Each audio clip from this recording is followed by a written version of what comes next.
Class 12 की chemistry class है जिसमें हम देख रहे हैं विलयन।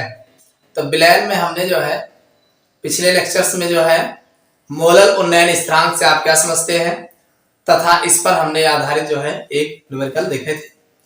आज इस क्लास में हम जो है मोलर अवनमन स्थिरांक क्या होता है और इस पर हम एक न्यूमेरिकल देखेंगे और इसके आगे फिर देखेंगे।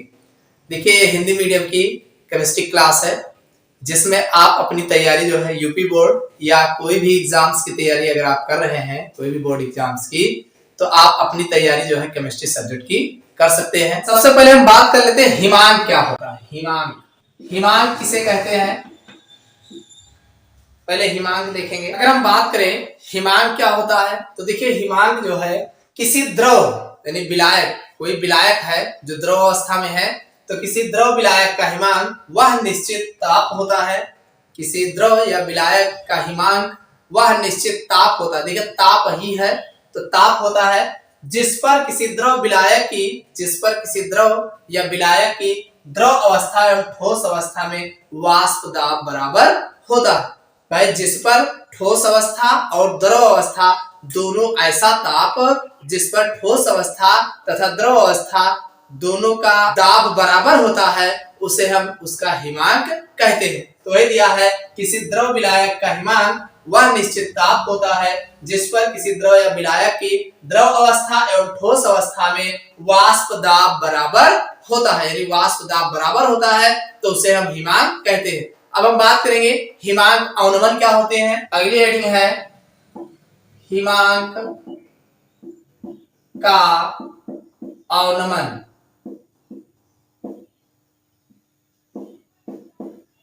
हिमांक का अवनमन डिप्रीजन ऑफ फ्रीजिंग पॉइंट।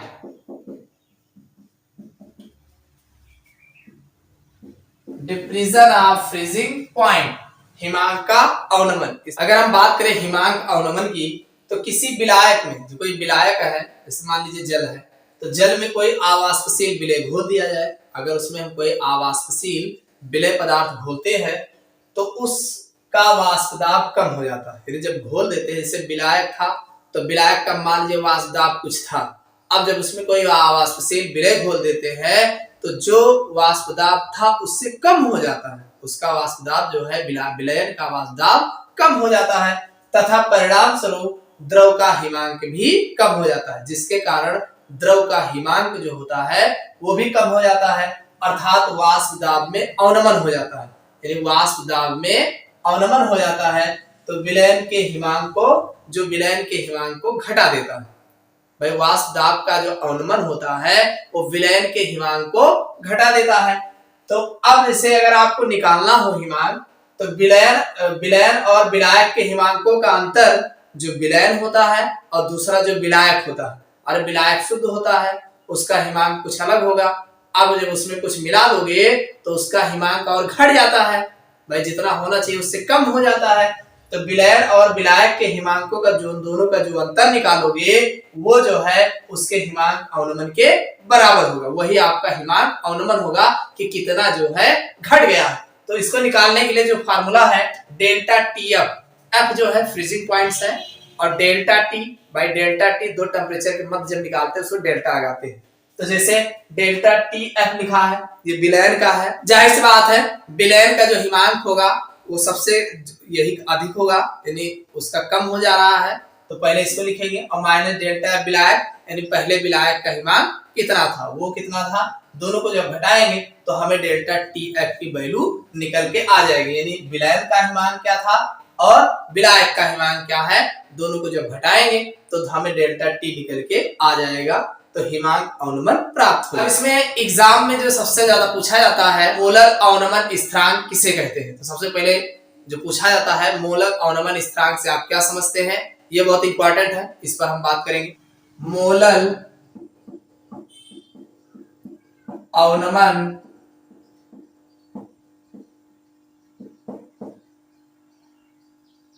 स्थिरांक जिसे मोलर डिफ्यूजन कांस्टेंट इसका एक नाम और है कैरियोस्कोपिक कैरियोस्कोप कांस्टेंट। इस नाम से भी पूछा जाता है मोलर अवनमन स्थिरांक, मोलर डिफ्यूजन कांस्टेंट या कैरियोस्कोपिक कांस्टेंट। ये भी एग्जाम में पूछे जाते हैं, बहुत पूछा गया है। अगर हम मोलर अवनमन स्थिरांक की बात करें, मोलर डिफ्यूजन कांस्टेंट की बात करें, तो किसी शुद्ध विलायक, देखिए बात वही होगी कि कोई शुद्ध विलायक होगा जैसे जल है, तो विलायक के 1000 ग्राम में, चाहे 1000 ग्राम कहिए चाहे 1 किलोग्राम कहिए, बात एक ही है।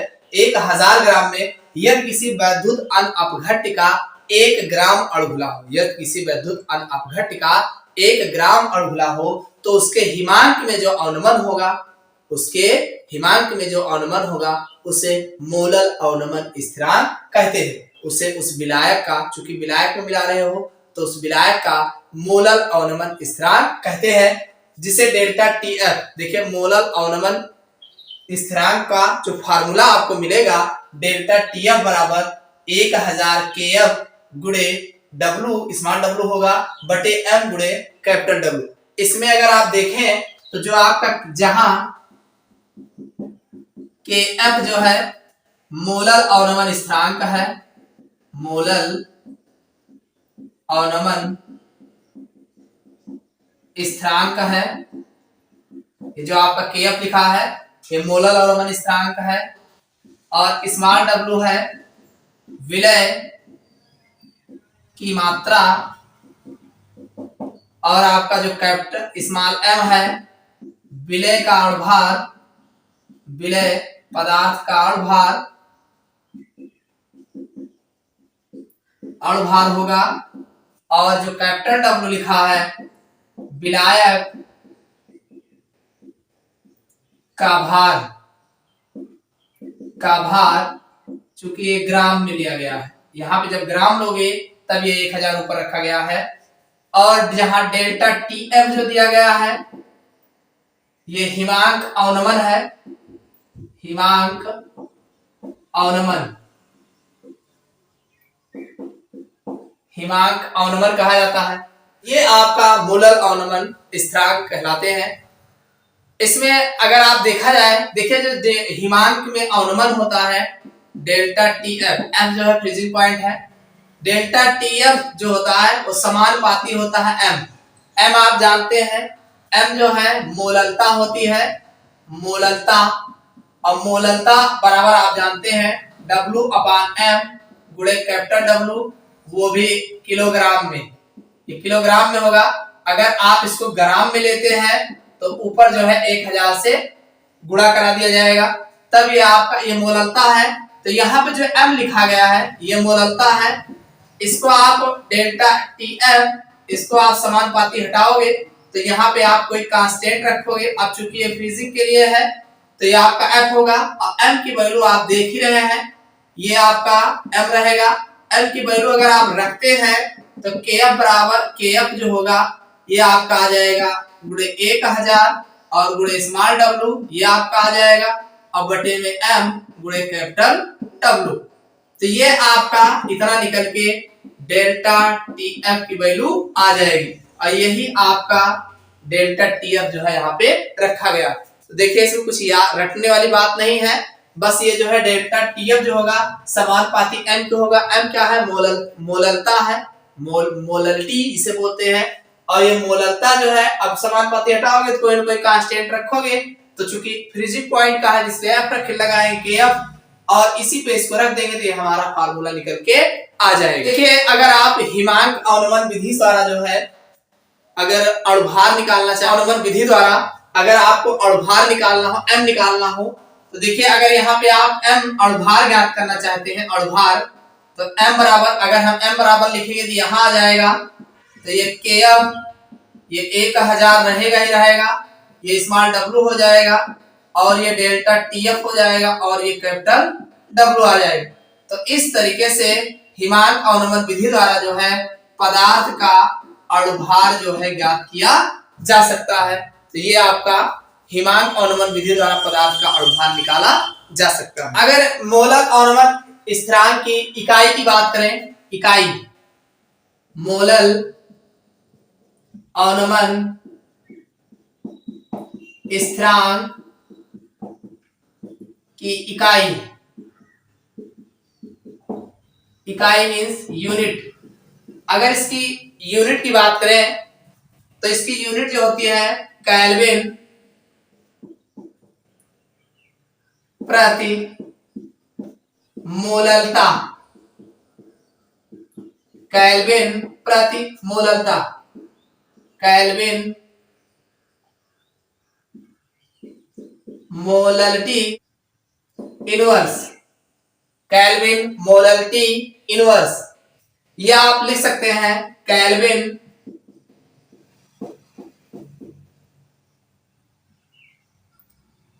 किलोग्राम, केल्विन किलोग्राम प्रति मोल, प्रति मोल, केल्विन किलोग्राम मोल इनवर्स भी लिखा जा सकता है। तो ये तो थे मोलर अवनमन स्थिरांक के कुछ बातें। देखिए हमारे पास एक एग्जाम्पल है कि 9 ग्राम ग्लूकोज को 100 ग्राम जल में घोलने पर, 9 ग्राम ग्लूकोज को 100 ग्राम जल में घोलने पर हिमांक में 0.93 डिग्री सेल्सियस की कमी आती है। हिमांक में 0.93 डिग्री सेल्सियस की कमी आती है। जल के मोलर अवनमन स्थिरांक की गणना करो, जल के मोलर अवनमन स्थिरांक की गणना करो। देखिए इसको लगाने से पहले जान लीजिए जो चीजें दी गई हो पहले आप नोट कर लीजिए, फिर देखिए उसमें क्या आपका बच रहा है। दिया गया है, आप जानते हैं डेल्टा टीएफ बराबर जो होता है वो 1000 गुणे के एफ मल्टीप्लाई स्मॉल डब्ल्यू अपान एम गुणे कैपिटल डब्ल्यू। ये आपका फार्मूला है। इसमें आपको दे दिया क्या है, स्मॉल डब्ल्यू दे रखा है, ग्लूकोज यानी 9 ग्राम है, तो जाहिर सी बात है ग्लूकोज कह रहा है, इसका अणुभार होगा, तो ग्लूकोज का फार्मूला होता है C6H12O6। इससे अणुभार निकाल लेंगे, ये हो जाएगा 12 गुणे 6 और 12 और इसका हो जाएगा 6 और गुणे 16। इसको सॉल्व करेंगे तो 12 छंग 72, ये हो जाएगा 12 और 16 छक्का 96। इसको जोड़ेंगे 6 2 8 2 10, एक आ जाएगा 9 1 10 11 और ये 18। एक कुल मिला के इसका जो अणुभार निकल के आएगा 180 आ जाएगा। और कैपिटल डब्ल्यू विलायक में जो घोला गया है वो आपका है 100 ग्राम। और क्या दे रखा है, डेल्टा टीएफ दे दिया है, डेल्टा टीएफ फ्रीजिंग पॉइंट दे रखा है 0.93 डिग्री सेल्सियस ये दे रखा है। मोलर अवनमन स्थिरांक मींस के एफ आपको निकालना है। चलिए इसी पर रख देते हैं फार्मूले पर, तो ये हो जाएगा, देखिए के एफ निकालना है तो हम के एफ के हिसाब से लिखेंगे। के एफ बराबर ये इधर आएगा, ये ऊपर जाएगा, तो delta T F multiply M और ये कैपिटल डब्ल्यू ऊपर चला जाएगा बटे 1000 ये नीचे आ जाएगा और आपका स्मॉल डब्ल्यू ये आपका नीचे आ जाएगा। सबकी वैल्यू रख दें, ये डेल्टा टीएफ की वैल्यू है 0.93 और एम अभी निकाले हैं 180 और कैपिटल डब्ल्यू की वैल्यू जो दे रखा है वो 100 है, 100 है बटा 1000 ये आपका है ही है और फिर स्मॉल डब्ल्यू की वैल्यू जो है 9 ग्राम दे रखा है। देखिए इसमें ये 2 जीरो, एक ये 3, एक जीरो ये कट जाएगा, इतना बचा है 9, यहाँ दशमलव लगा दीजिए, 2 अंक इसमें लगा है, दशमलव हटाने के लिए 2 जीरो बढ़ा दीजिए, तो के एफ जो है आपका निकल के आ जाएगा। देखिए ये आपका 93 हो जाएगा और ये 18 ऊपर आ जाएगा और नीचे जो है 900 आ जाएगा। तो आप 9 से काट सकते हैं, 9 का 9 और 9 दूनी 18, फिर 2 से कट जाएगा, 2 पंचे 10, फिर 50 आ जाएगा, तो सीधा सीधा आपका आ गया 93 बटे 50। 50 से 93 में भाग दे दीजिए, जो के एफ है इसका जो वैल्यू निकल के आएगा 1.86 केल्विन किलोग्राम मोल इनवर्स जो है निकल के आ जाएगा। और वैसे भी अगर आप याद किए हो कि जल का मोलर अवनमन स्थिरांक जो होता है 1.86 केल्विन किलोग्राम मोल इनवर्स होता है। तो इस प्रकार से जो है मोलर अवनमन स्थिरांक जो है ज्ञात किए जाते हैं। अगर किसी में मान लीजिए मोलर अवनमन स्थिरांक दे रखा है तो अणुभार निकालने को कहेगा या तो मोलर अवनमन स्थिरांक निकालने को कहेगा। तो इस तरीके से आप जो है ज्ञात कर सकते हैं। देखिए इस लेसन में जो बार बार परीक्षा में पूछे जाते हैं हमने उन सभी टॉपिक के बारे में चर्चा कर लिया है, लगभग हो गए हैं। कुछ न्यूमेरिकल्स और देखने थे, इसको हम किसी और लेक्चर्स में देख लेंगे। तो ये आपका लेसन समाप्त होता है। फिर अब हम अगले लेक्चर्स में जो है किसी नए टॉपिक पर बात करेंगे।